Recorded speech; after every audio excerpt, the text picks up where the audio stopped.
Hi everyone!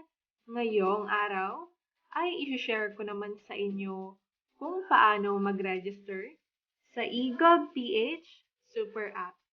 Ang eGov.ph ay proyekto ng ating pamahalaan na may layuning padaliin ang bawat transaksyon sa pagitan ng iba't ibang sektor ng gobyerno at ng mamamayang Pilipino. Kailangan lang nating kumpletuhin ang tatlong easy steps upang magamit at ma-access ang app na ito. Kaya tara, simulan na natin. Una, kailangan muna nating i-download ang eGov Super App. Ang app na ito ay maaaring ma-download sa App Store at Google Play Store. Once naka-open na ang inyong mga downloading app, ay i-search lamang ang eGov.ph at i-click ang install upang ma-download ito. Once downloaded, ay i-click naman ang open to sign up. Pangalawa, ay kailangan naman nating mag-register ng account. Upang makapag-register, kailangan lang nating mag-provide ng mobile number at i-input sa app ang ating one-time password na marireceive natin sa ating mga mobile number. I-click lang ang sign up upang makapagsimula na tayo sa pag-register. Let's get started. Kailangan lang nating ilagay ang ating mga mobile number at lagyan ng checkang box kung ikaw ay sumasang-ayon sa kanilang terms and conditions at privacy policy. At pindutin ang next to continue. Enable notifications. Pag naka-enable ang notifications, ibig sabihin ay makaka-receive tayo ng mga updates from the government. And it's up to you kung gusto mong naka-on or off ang notifications. Then click continue to proceed. After that, hintayin lang natin yung OTP na isi-send sa atin ng eGov. Once receive, ay ilagay lang ito sa mga box. Pagkatapos, ay maaari na tayong mag-set ng ating new MPIN. MPIN consists of 6 numbers. Mag-isip ka lang ng strong combination ng mga numbers at ilagay mo ito sa part na ito.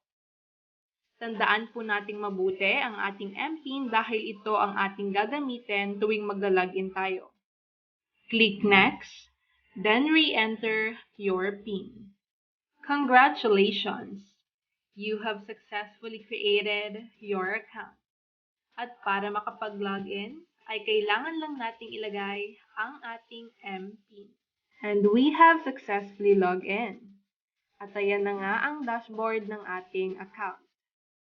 Para magkaroon tayo ng full access sa app na ito, ay kailangan nating i-complete ang step 3, which is to verify our account. Upang ma-verify ang ating account, ay kailangan nating i-provide ang ating mga basic informations at i-complete ang facial recognition. I-click lang ang Verify Now to proceed. For identity verification, kailangan lang nating i-provide ang mga sumusunod na impormasyon. Una, i-select ang iyong citizenship. Pagkatapos, ay ilagay naman ang iyong first name. I-click ang drop-down kung may suffix ang iyong pangalan. Ilagay ang middle name at lagyan ng checkang box kung walang middle name. At ilagay din ang iyong last name. Kailangan din nating ilagay ang ating birthday. Sundin ang format na buwan, araw, at taon. Sunod naman ay ilagay din natin ang ating active email address. Mag-select ng gender at i-click ang next. For verify your email address, just click continue and go to your email address to email. Kung walang email na natanggap sa inbox, check your spam email. For address, kailangan lang nating ilagay ang ating state or province, municipality, barangay, house number, building, or street name. And for address to and postal code, optional lang po siya. Ibig sabihin, okay lang kahit hindi tayo maglagay. Take live selfie. Ito yung mga kailangan nating sundin sa pagkuha ng litrato. Kailangan po nating sundin ang mga ito para hindi tayo matagalan sa pagkuha ng litrato. Tap launch camera to start. Look at the camera and make sure your face is at the center of the circle. Then move your head to the right. Move your head to the left. Then blink your eyes. And prepare for picture in 4 seconds.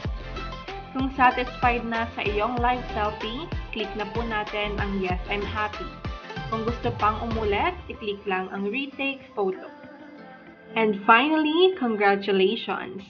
You have successfully upgraded your account. You can now view your digital Philsy ID. At ito na nga ang ating eGov ID. At dahil verify na rin ang ating account, meron na tayong full access sa app na ito. At dito nagtatapos ang aking video. Kung natulungan kayo ng video na ito sa pag-register at pag-verify ng inyong mga account, huwag kalimutang mag-like and subscribe. Thank you for watching! Bye!